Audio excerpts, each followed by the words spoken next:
I want to say this because this is so important to me.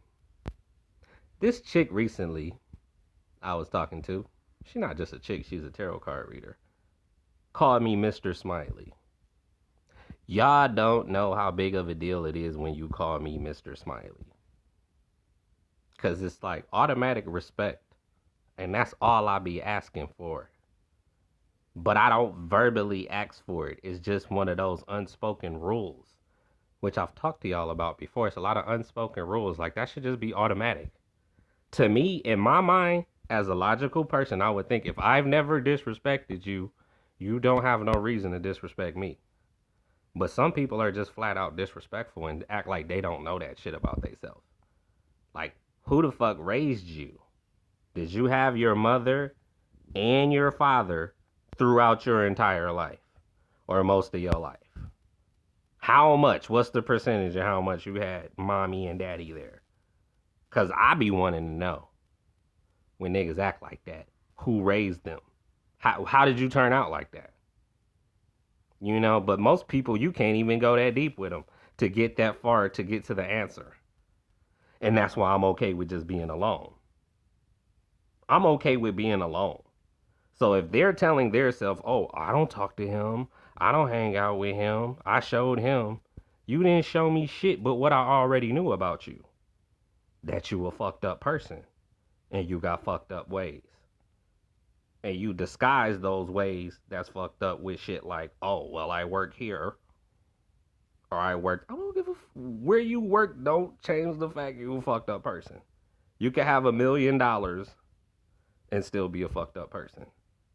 If anything, the money only gonna make it worse, 100 times worse. The fact that you a fucked up person. So I'm saying I appreciate that. I salute every female on YouTube that calls me Mister Smiley.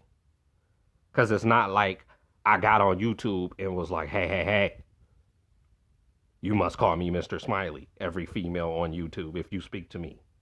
No. If you be in the chat with me and you see me moderating, and I moderate for multiple different tarot card readers on YouTube, I always say, call me Rob, as in ROB. But Mr. Smiley is fine too. There are certain names, it's like, you're good. You're good. The female that calls me Mr. Smiley. Onyx did that too, and I didn't have to tell her to do that. She did that though because I'm older than her. So the reader who said it the other day, I don't know how old she is. Because, you know, black people really don't age. We the real fucking vampires. They don't age. That melanin is like, that's why chicks was like, oh, don't ask her how old she is. I'm like, I gotta ask her to know. People can't look at me and tell. I just told a chick the other day on Facebook that I was 40, and she like, you look very good for 40. I'm like, you don't want to talk to me like that if you're not trying to speed up to the get this dick process, because that's what's going to happen when you compliment me too strongly. if you're not looking for sex on Facebook, you might want to chill with all that. How sexy I look, shit, even though I love to hear it. I always say flattery will get you everywhere with me. No cap.